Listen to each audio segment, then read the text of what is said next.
Let's go, let's go, let's go. What it do, y'all? Welcome to the All Caps podcast where we try to put you on game while we learn the game. Everything and all things related to business and startup related things. I'm one of your hosts, Ahmed, or you can call me Ak. With me is the other host. Yes, sir. I am Ryan Murphy, also known as Murph. That's spelled Murph. But tell him what we're doing. Tell him what we're doing here. All right. So basically, what we trying to do is we just scrappy trying to learn the game.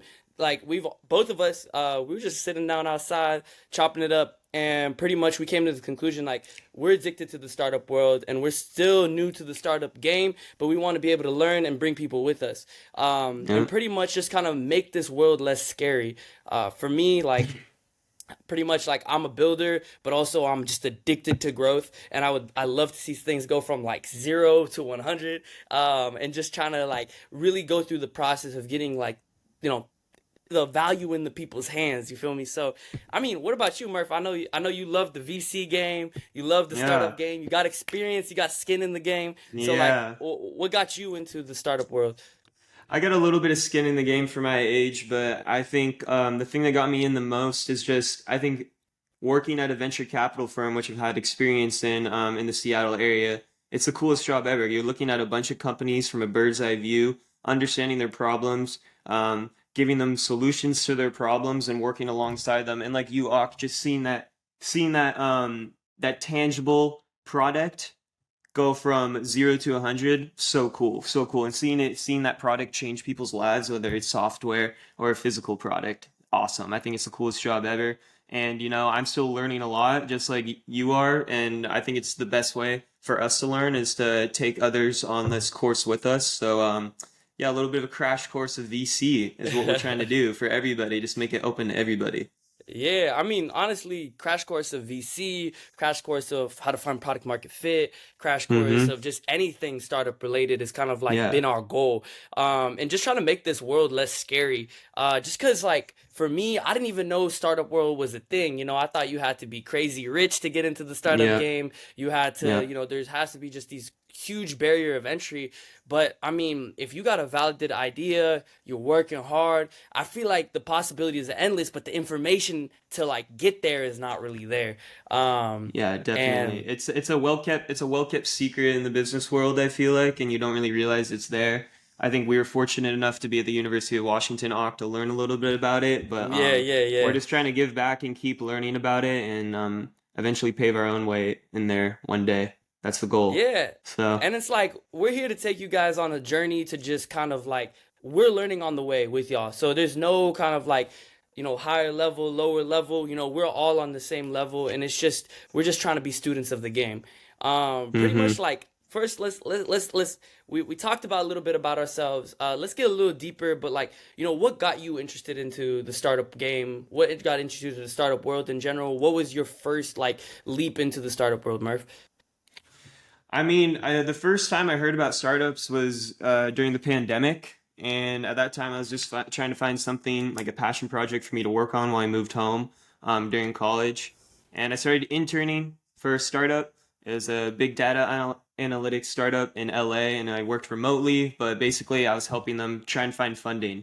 Um, and it was interesting interacting with so many different investors. And I remember my first investor that I met with, she was from Portland. I don't remember her name, but I just remember being like, wow, this chick just gets to tell companies what they're doing right and wrong all day long. And it's a Yeah, lot yeah. more than that. It's a lot more than that. But it seemed like a glorified position, and I thought it was really cool. And I kind of just took off from there. Then I started interning at a venture capital firm in Seattle, and met you, Ak, and now we're here. How about you, man? How did you get into it? Yeah. You're a little bit more product side, I'd say. I'd say Yeah, more yeah, business yeah. development side, but I guess for me, like it started off, I was just like honestly, I didn't know what I wanted to do, and hmm I was like scouring, like I was doing like startups without knowing I was doing like startup-esque things.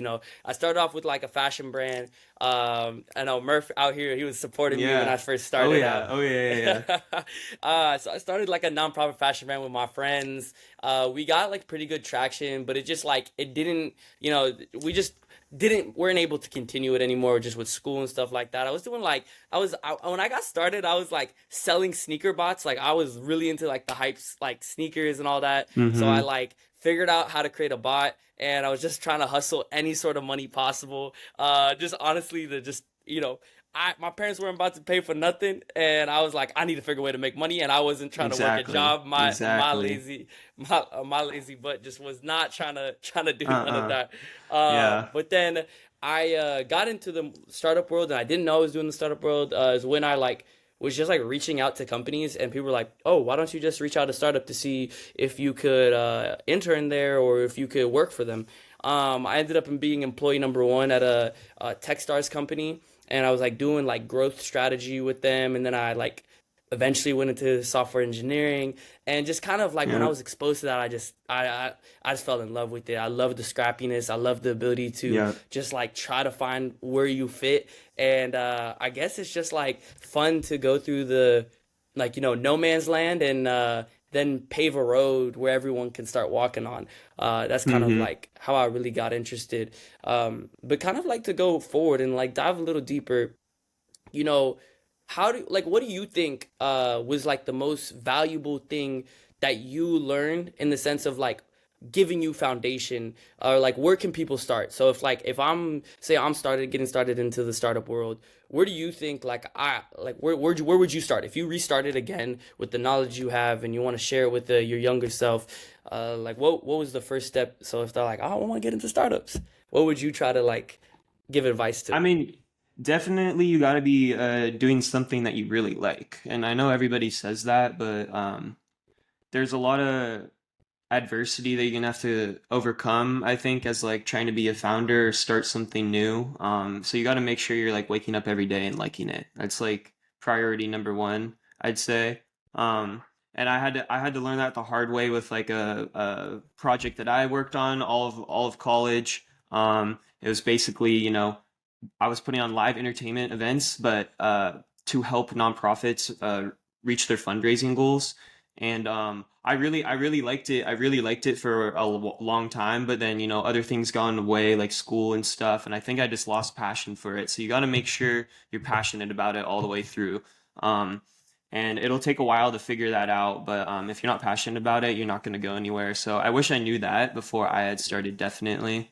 Um, Making sure you got a good support group too is huge. So I making sure don't take it on alone. Make sure you got a group of people that are ride or die for you, definitely. Yeah. No, I heard you. I heard you. I like kind of like me being me, I want to answer my question myself as Uh-huh. well. Yeah, go And ahead. Go ahead. I feel like honestly, if I were to go back and or I got a little brother, so if I were to tell my little brother and he asked me, he's like, how can I get into the startup world? Mm-hmm. I would really just tell him like first off, figure out, kind of just like learn about the ecosystem in the sense of like what products are out there, what like really like what are these startups doing, Mm-hmm. and kind of like understanding. I don't know because I want to say understanding the terminology, but again, that's so much that you can get lost in it. Yeah.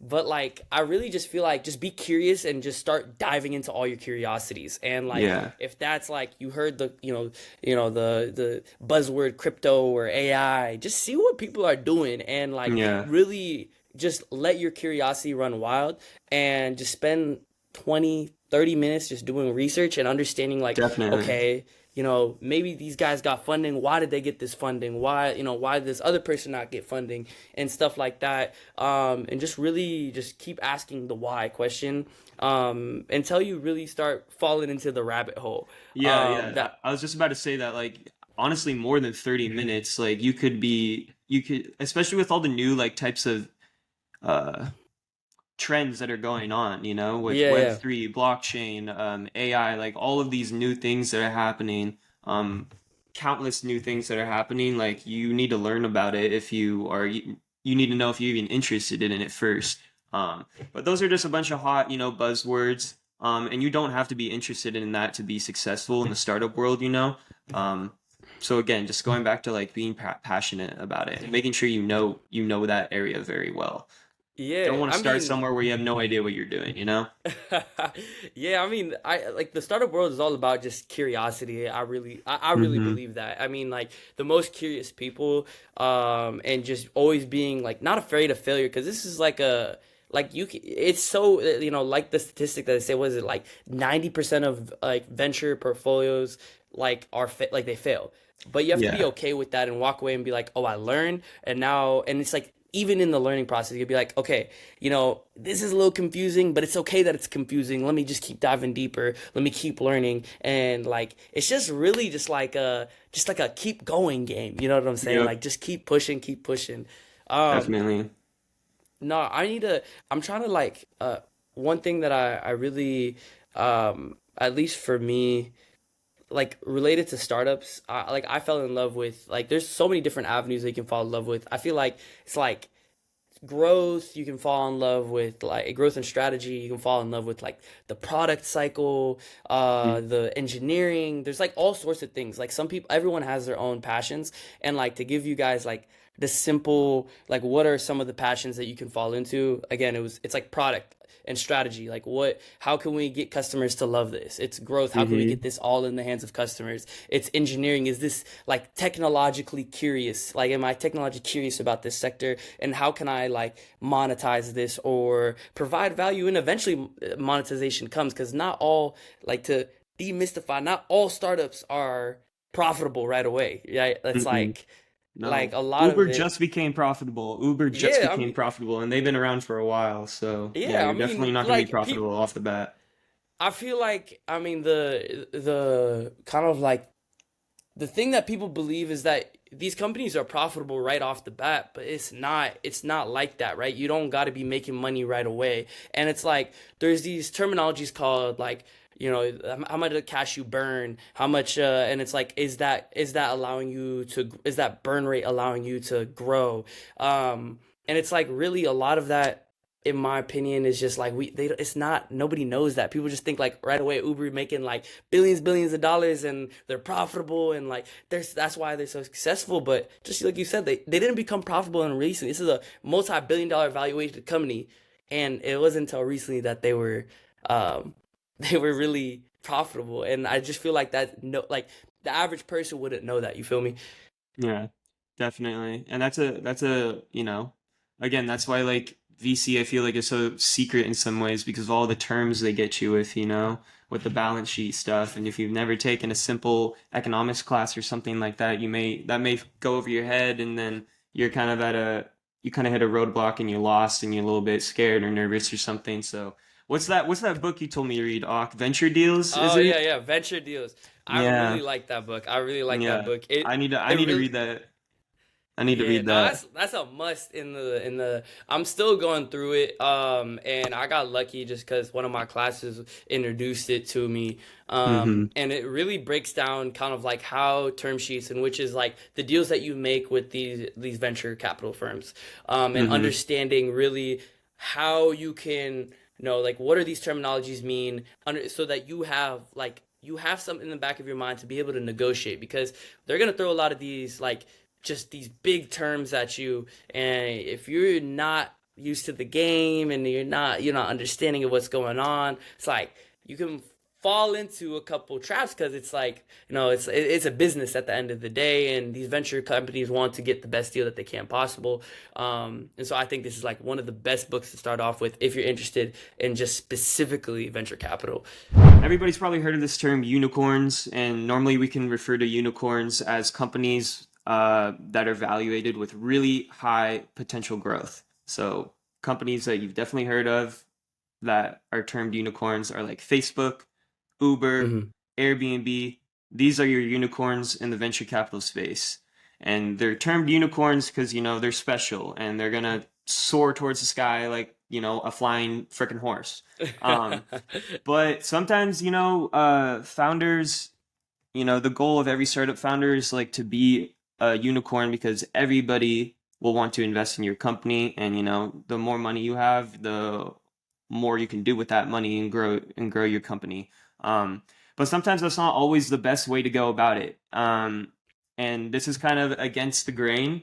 Some people may disagree with this, but there's also sustainable investing techniques and venture capital, and these companies that you look with when you're trying to follow a more sustainable approach, they're called zebras. And this is like a new term that was originally coined in Australia, in their VC world down there, down under. But these like sustainable investing in zebra companies, they focus more on companies that are going to give a positive impact to society. And, they might not have as high a growth potential as unicorns, but they're going to have a definite positive impact on the environment as well as just ethically how they're growing. And this is just another way to think about investing. How Yeah. venture capital firms think about investing. No, and And so, I like the term zebra, like, and I like just to, like, chime in real quick. yeah. I don't mean to take your No, spotlight. go ahead. Go ahead. Like, I like the term zebra because I think what people don't understand is, like, yeah, like unicorns are super special, but zebras are also rare. Like zebras are Mm-hmm. also like, but that shouldn't fear monger you into not building, because this is like, you can still, it's very attainable to achieve a zebra startup. And it's like, is that like more of like a 5x, a 10x? What does that kind of like look like in a sense for venture firms or for a founder on their valuation and their exit? Yeah, I mean, with a unicorn, anything could go wrong, but like normally an investor is expecting like a 20x, 30x return, while with a zebra, they're mostly only expecting 5x, 10x. So it's definitely Mm, a lot different.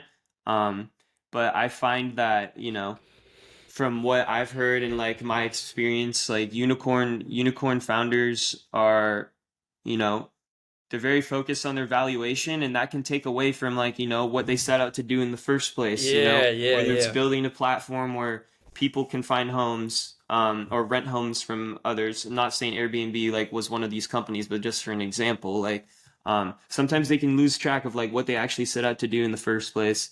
And when you're Yeah. not focused just on like your valuation and how much profit you're bringing in and how many investors you have on your board, you can kind of lose track. So that's why zebras is like this new trend in VC, and I thought it was very interesting how Yeah, yeah. all the support they're getting. There's like specific accelerators across Europe and starting to show up in the United States that are focused on only purely funding zebra Yeah, companies. yeah.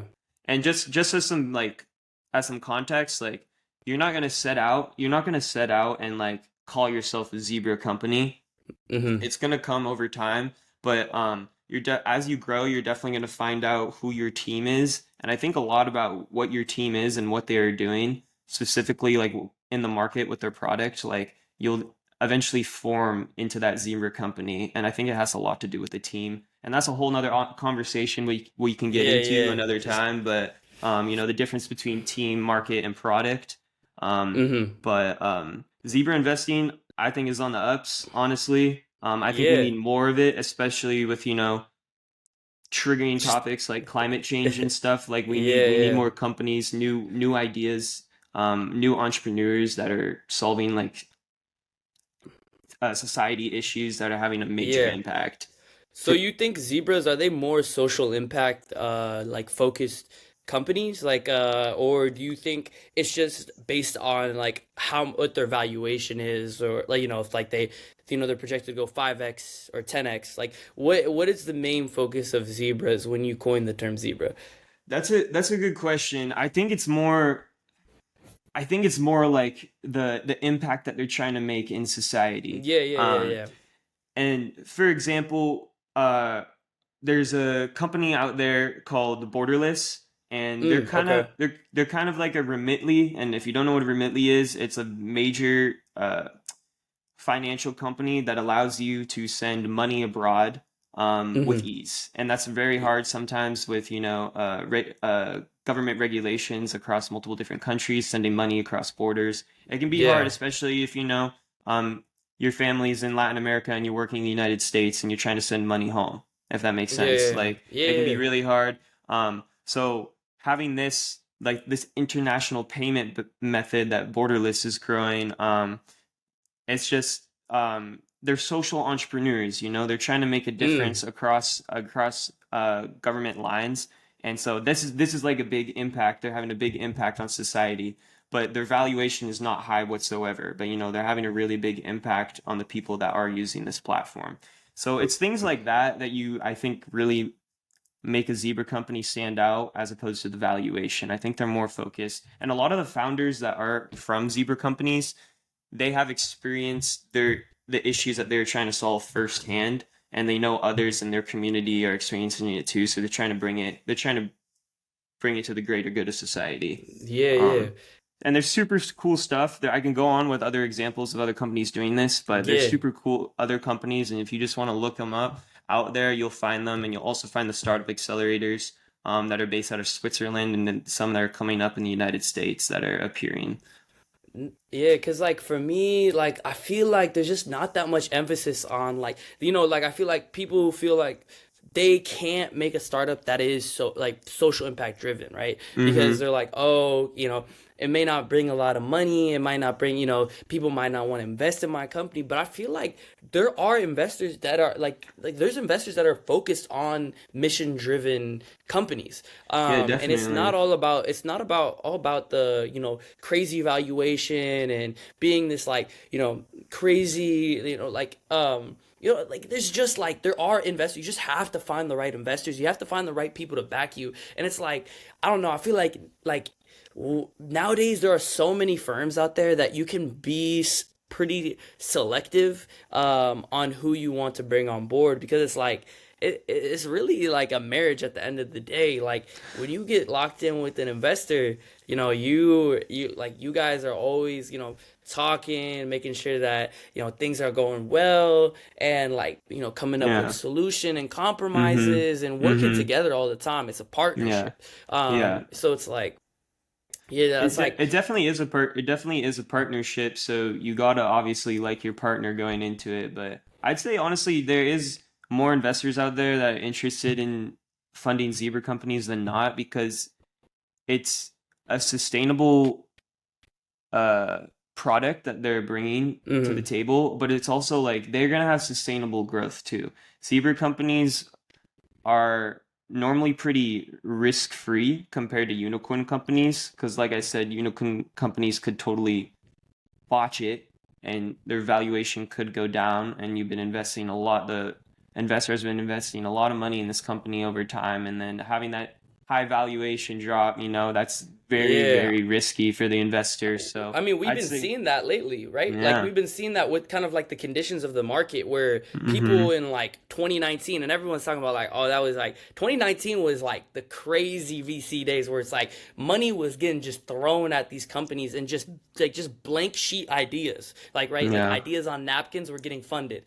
And it's like and I like honestly and I feel like a lot of I've been hearing a lot of stories of people getting bitten in the butt, like because they raise these crazy valuations. They're getting all these news where it's like, oh, this person raised $60 million valuation, Mm-hmm. like and then all of a sudden now they're going back to fundraise again, and they're fundraising at a lower valuation, and Yeah. it's just like it causes just a domino effect of just kind of like just not great things. So it's Yeah. like I feel like this is like a really viable option that just people don't Mm-hmm. really know about. Like you don't got to be the next $1 billion company to be Yeah. in the startup world. And if it's a good place to start too, going back to like our original conversation at the beginning of the podcast, like just if you are interested in, investing, like this is like investing in companies like zebra companies is a good place to start. And it is being more accessible. Investing in companies, startup companies are more accessible now to the public. You don't need to have a lot of money. There's platforms out there like Republic is a really good one. Republic spelled like from Star Wars, that Republic. But that's a really good option. If you're looking into actually like just investing, seeing how that goes. You will not see profits for a while, but it's interesting, and Yeah. you get to see what it's like, and you get to like understand if you really like a company or not. And I've done that before during the pandemic, and it was fun seeing getting emails from the CEO and stuff, and just like having that be public knowledge, you know. So Yeah. there's just again, there's a lot of like resources out there, and you can just start looking it up. But I think Zebra Companies is honestly it's on the ups, and I think everybody should give Zebra Companies another look. All right, so like I'm we'll give you guys kind of like background. I love everything growth related. For me, like growth strategy is just so fun because it's hard, and I love like being uncomfortable in this space. Like the growth space makes me the most uncomfortable because you just like, oh my gosh, like the amount of humbling that gets happen when you release something and it's just like no views, no traction, nothing, and all of a sudden your idea is just dog, and it's just like Mm-hmm. they're like you have to face the fact that your fire idea that you thought was not as fire as you thought, or you didn't execute it as like as you imagined. Like I don't know if you get this, Murph, but like have you ever had it where it's like you imagine you're like, oh man, when I drop this, this is about to go crazy, and it's just Yeah. crickets, and I was Uh-huh. like, That's how you get um, humbled real quick. You get humbled real quick. no, facts, and it's like honestly though, lately was getting really interested in a specific growth strategy, and it's not your typical like startup strategy, right? Mm-hmm. I'm big on streetwear. Like I love fashion. I love like everything related to Yeah. that space. And as of recently, I was trying to see what I was just kind of like exploring. Like I love like looking at marketing, specifically guerrilla marketing, because you just don't know what to expect. It's just like it's random. Explain And what guerrilla marketing is. What's guerrilla uh marketing? yeah. So like guerrilla marketing is like, I mean, think of guerrilla warfare, right? Guerrilla Yeah. warfare is like you get caught off, like you get caught by surprise. So like let's give like a like example. I don't think this is real, but like let's say like I create a popcorn company, right? Mm-hmm. And I'm creating crazy flavors, and we're trying to make this healthy and stuff like that. And I decided to do a campaign where I'm protesting the movie theater popcorn, and it's just like you're like, it's like you're like, oh, what? Like that caught me off Yeah. guard, and it's just like a very creative twist to what's going on. And so when you're like, for example, scrolling on TikTok or scrolling in, or it catches you by surprise, where it captivates you because it's not Mm-hmm. something that's common on your Yeah. feed, right? It's It's like out of the norm. who I you gotcha. yeah, Okay. it's like who you going who like how you gonna like, and I might be using it wrong. So like in the comment section, like let me know. But this is my understanding of it. Mm-hmm. Mm-hmm. But like No, that makes how sense. it's That makes sense. yeah, Yeah. yeah, and it's like like who really gonna be protesting movie theater popcorn? But it's like Yeah. it's a crazy campaign, and you just never thought about it. And so I like like movie on theater popcorn, so like yeah, that would catch me off guard. I personally hate it. Like I think it's nasty. It's so gross. I lately been eating this like what is it called? Better evil. I don't even know. It's like good or evil. I don't know. I saw it at the grocery store, but it was Dude, like there's so many popcorns. Saturated yeah. market. Crazy. Crazy. I don't know how this got me, bro. Like, do you ever get that question where it's like, how did that, like, when you get like you try something new and you're like, I always like ask myself, I'm like, why did I pick that product? You know what I'm saying? Or Yeah. like, why did I like? Mm-hmm. Because like sometimes like I'm a big foodie of Yeah. organic foods, and just like going to it and just like randomly pick up something. Mm-hmm. I think that's such a cool thing, but. Yeah. I'm going off topic. First of all, I need to get back on All topic, but good. pretty All good. much All good. going back to topic.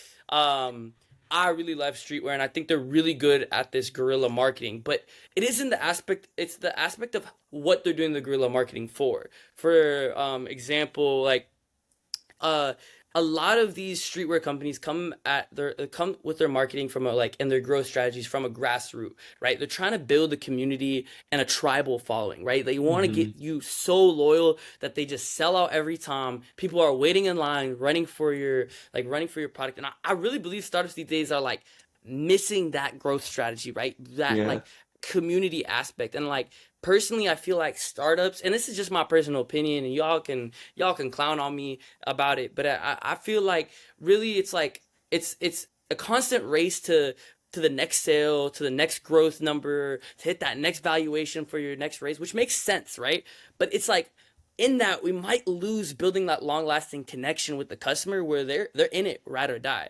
And that's Mm-hmm. why I think kind of like these like streetwear companies do it well. Like for example, like I want to highlight Cortez. So it's like Cortez, for people that don't know, it's a UK based fashion brand that's been just like below, it's going crazy. Like, so the guy behind it is Clint, and he's an indie designer, and he's grown his brand like on with like a very small crew, from my understanding, to like about 900,000 followers.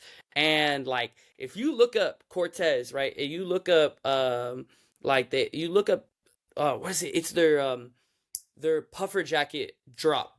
You see people running after to get this jacket.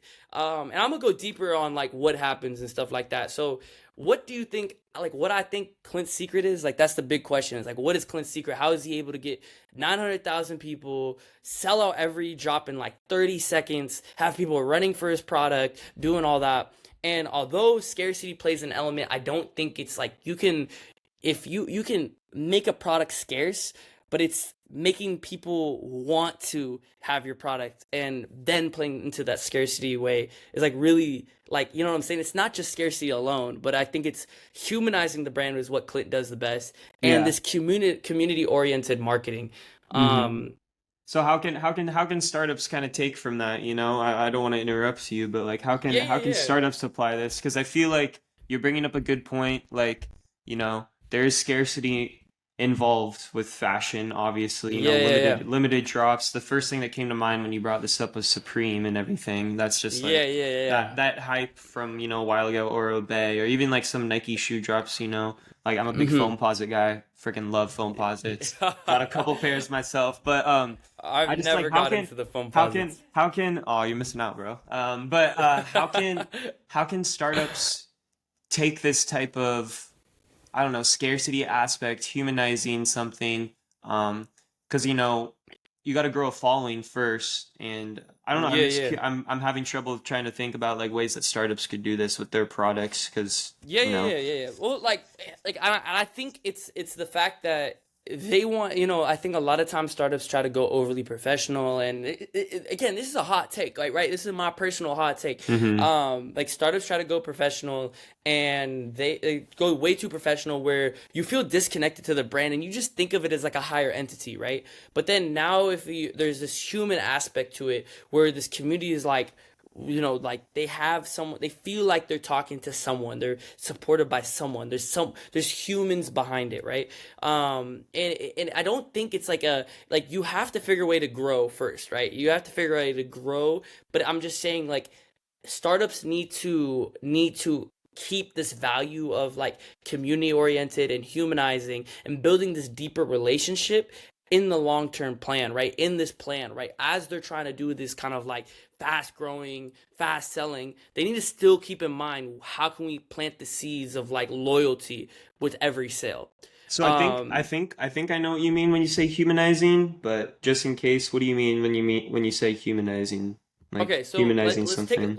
let's take a look of like Clint's like way he's able to do it. Like Yeah. he is like bringing people on the brand's journey, right? He's responding to DMs, sharing pictures, sharing experiences of the like customers, and they're riding with them, right? They he's connecting with them online and talking to them directly, showing them him interview, like, you know what I'm saying, like, and so like he's really connecting with them. And it's like, and it's the fact that like the one thing that he plays, and I think this is really hard for startups to do, was that he gamifies, right? He gamifies his connection. And pretty much like, for example, when they have a limited drop, he drops little clues here and there. He makes it fun. He makes Oh it, yeah. you know, he makes it personable. Mm-hmm. And he, what is it called? He pretty much is able to, you know, the community is working together, and they have people, it's like they love this product so much that they're trying to solve this mystery to get into the drop. You know, now let me give you like a really good example that's like of more startup related that I think is really doing good at this. I think it's this one newsletter platform called Beehive. Yep. Like Tyler Denk, I believe is Denk, I might be butchering his name, is the CEO of it. And I feel like how him and his team, right? I follow Tyler and Daniel Burke, which is their, I believe, their head of business development, and the way that they post on LinkedIn is so authentic. They're goofy. The Beehive page is goofy, right? On LinkedIn, like they do like the, have you seen like the big eye emojis with the tongue, it's like Yeah, yeah, the yeah, lips, yeah. Uh-huh. and they're reacting to just like other people's LinkedIn messages that are LinkedIn posts about Beehive and stuff like that. And they're saying funny things and they're doing funny things and they're being personable, right? That's the definition of humanizing, like Mm-hmm. in my eyes, right? And I think like another example of this is Beehive. They do this really well, where they aren't like, oh, it's like this is our new product update and all that. It's like Yeah. they're making it fun. They're making it Mm-hmm. enjoyable. They're making it flashy. Like I don't know that. And does that like answer your question? Yeah. Um, No, definitely. I think like another thing, another other companies that are doing this, and an example is like, so there's been some trends recently, and it started with the mug Stanley, I think. Did you see that video mm, of like the I haven't mug? heard that. Okay, so um basically this car gets on fire, and this lady comes back to her car in the morning, and she's like filming the car, and it's completely thrashed, and then she reaches into her cup holder in her car, and her Stanley mug is still intact, and still the water's cold and everything after her car was Wow. burning. Her car was burning all night long. And then basically the CEO sees the video and sends out like a response, and is all like, "Thank you for being like whatever loyal customer, sharing your like experience with Stanley Mug. We want to like replace your car." So like Yeah, yeah, yeah. I feel like that's like just a human to human interaction that humanizes the community, or the community that uses Stanley like recognizes that like act of kindness kind of. And then Mm-hmm. there's Mm-hmm. another example like, and correct, does that sound like they're humanizing what they're doing though? Like, Yeah, I think so, and but I think that plays more into like social good, right? yeah. Where it's like something like that doesn't happen often, but it's Mm-hmm. like it's still like you're again, it's humanizing the brand, right? People are connecting with the customer, and now the Yeah. CEO is connecting with the customer, and it's like Yeah. that way. But I feel like doing it consistently, right, is like Yeah. you build this following, you build this supportive community. Like so many people are like, I love Beehive because what do they associate? It's fun, it's Mm-hmm. enjoyable. Like Yeah. I can use this newsletter, and like I love following the CEO. I love following their employees, and now I feel like I'm part of the team, right? I'm Mm-hmm. part of this journey, and it's like I know a lot of these guys are trying to build their personal brand, and but I feel like that like plays a huge aspect on, or not a huge, but like it plays an aspect into their growth, and it's like. And it plays into the loyalty of the customers, right? I love Tyler. I love this person. I love this person. I love this person. I love the team. And now I have a connection with the team, and I want to be a part of their like I want to be a part of their journey. I want to see them succeed. So Keep I'm using going their to use their product. Yeah. product Yeah. more. Mm-hmm. Yeah, and so Yeah. now I fostered a deep relationship. Not only are they solving issues that are solving that customer's day-to-day life, but they feel connected to it and like at a much deeper level. And then now they have a community of people where they're talking like, and like another aspect that I want to talk about is like further from humanizing the brand is building this kind of like community aspect of the brand, Yeah. right? You feel like you're connected to other people, further than the company and the people that work at it, the company, right? Like we've seen kind of like influencers, they do this really well, Mm-hmm. and that's like, for example, like KSI releasing Prime, the Prime drink, right? Yeah. KSI like loves to come, and he's a UK YouTuber for people that don't know, that does like music, video games, soccer stuff. Um, and he's really good. He was really good at fostering a community. Like he checks the Reddit, reacts to the Reddit, and they just feel like a part of his life. And but on top of that, the people in his audience are able to communicate with each other. Now the big question is, how can startups do this? And I feel like startups can do this in a way of just like, I think I feel like a lot of it making, has to do with social media, like just the yeah, I think interactions that you so. have on social media, and Yeah, definitely like giving your company a type of personality. I feel like it's easy to relate exactly. to like a Yeah. personality, whether it's like funny, um, like some type of comedic sorta, or like caring or kindness, like personality, because then like it's easy for people to relate and understand like what the team and company culture is like. And I think Yeah. that's a good way to like draw in new customers and keep current customers loyal. Okay, so that's that for our first podcast. I think we are about out of time. Thank you, everybody, so much for tuning in. Let us know if there's any pressing issues or problems or just any questions that you want answered that me and Ak here can cover for you. Again, we're trying to learn together, so feel free to ask us anything and stay posted for our articles that Yeah. will be posting soon and for our next episode. All right, yeah. We'll catch you guys later, and hopefully just give us some recommendations, some questions that you want to hear. Anything Yeah, helps. Like definitely. we're new to this game, this content creation game. We're new to the startup game, and we want to be able to help you guys, and we'll do the research it takes possible to make sure that we give you guys the best response possible. Yeah, and so until next time, we'll catch you guys later.